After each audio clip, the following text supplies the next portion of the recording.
أعوذ بالله من الشيطان الرجيم. بسم الله الرحمن الرحيم.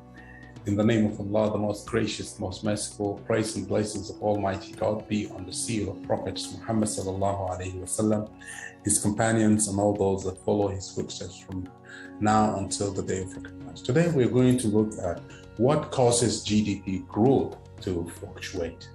That is what causes the business cycle to fluctuate. And we have already discussed in our graph of aggregate demand and aggregate supply, and we've seen how they shift to the right and then shift to the left. But what actually shifts them to the right and to the left? We're going to start with changes that causes shifts in aggregate demand. And one of the changes that causes shift in aggregate demand is the consumer confidence and expectation. So when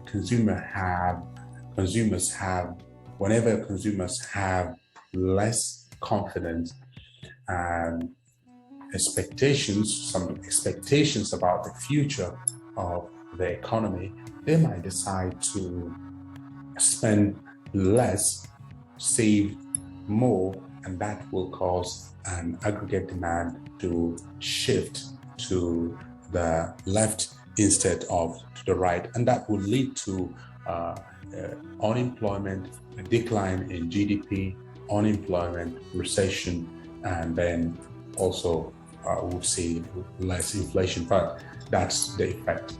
Also, when they have a very good expectation that the future is going to be bright and everything is going to work well, and they've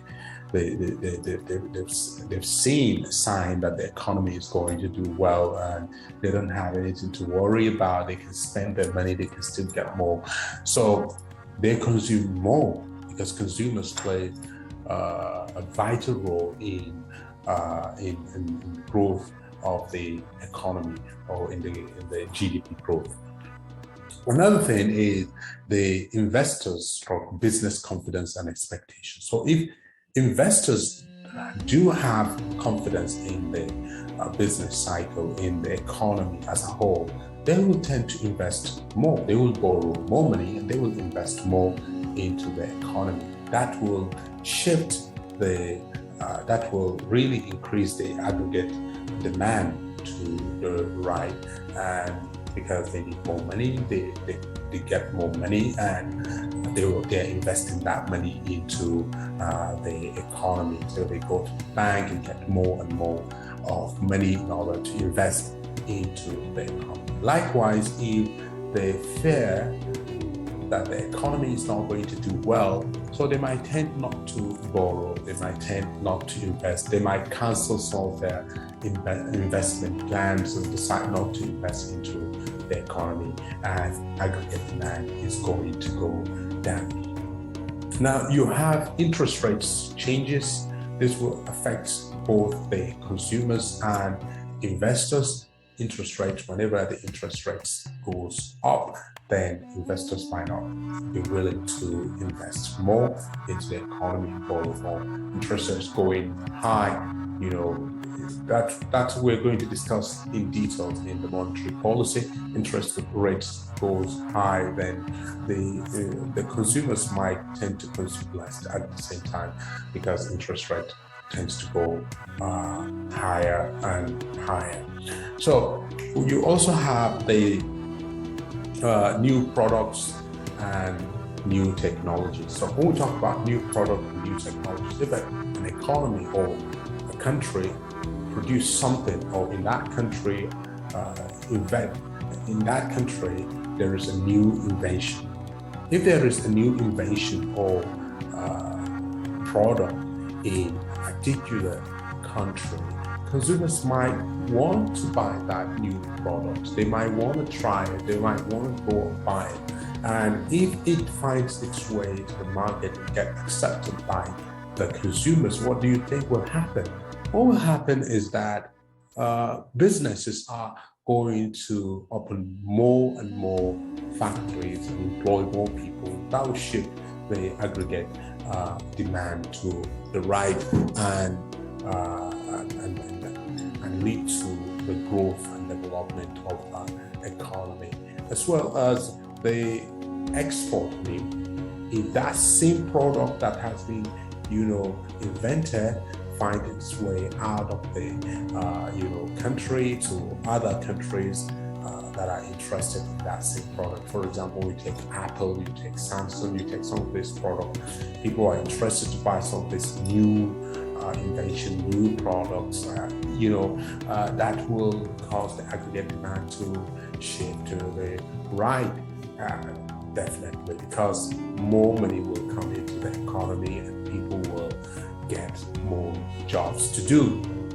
And another thing is changes in wealth. Changes in wealth really affect the consumers, because when we talk about changes in wealth, people are mistaking changes in wealth with changes in income. Income is what happens or what comes into you or what you get throughout the year. For example, that's an income. But wealth is that accumulated savings that you've been doing for the past 10 years, 20 years of service. So that's your wealth. So if for whatever reason, for example, financial crisis, whatever reason that led to your wealth to go down, you might begin to consume less. When you consume less, then the aggregate demand will shift to the left. Now, exchange rates and foreign businesses. Exchange rates and foreign businesses also very important and need to be put into consideration, because when you have a very strong currency, then the products and services in your own economy will tend to be very expensive for others to come and buy, especially from across the border. People will not come from different countries to buy your product because it's too expensive. But when the value of your currency is less, then products made in your country will tend to be cheaper, and more people will come to your country in order to buy those products, and that will lead to increase in exportation and an increase in the GDP. Aggregate demand shifting to the right, creating more employment opportunities, and tends to lower the price level, which we have explained in the past. We also have changes in taxes and government spending. Whenever there is change in taxes, it might affect about the consumers, it will affect the government, and it will affect the investors. So whenever there is changes in taxation, what happens when the taxes are high, people will tend to consume less, because what they used to buy, if they used to buy 10 of a particular product before, now they tend to buy only 4 or 5 or 6 of them. So consumption has gone down. Also, investors will tend to produce less, and that will shift, or borrow less, that will shift aggregate demand to the left and create unemployment, and at the same time we will see decrease in inflation. Also, government spending. If government decide to spend more money into the economy and build new roads, build rails, build bridges, build so many projects, that will tend to move the aggregate demand to the right and influence the economic growth, and the business cycle will experience a high growth in GDP. At the same time, when business decide to cut down on spending and not spend more and to increase taxes, that will see aggregate demand falling to the left with higher unemployment and maybe sometimes less inflation. So these are some of the things that happen that affect the growth of the GDP, that makes the GDP or the business cycle to fluctuate over time and raise the growth of the GDP, or lead to the growth of the GDP, or to the recession in a particular country. Subhanakallahumma wa bihamdika, ashhadu an la ilaha illa anta astaghfiruka. In the next lesson, we're going to look at the causes of aggregate supply shift to the right, or what causes aggregate supply to shift to the right. In the upcoming lesson, inshallah, we're going to look at some of the factors that affect aggregate supply. سبحانك اللهم وبحمدك نشهد ان لا اله الا انت نستغفرك ونتوب اليك سبحان ربك رب العزه عما يصفون وسلام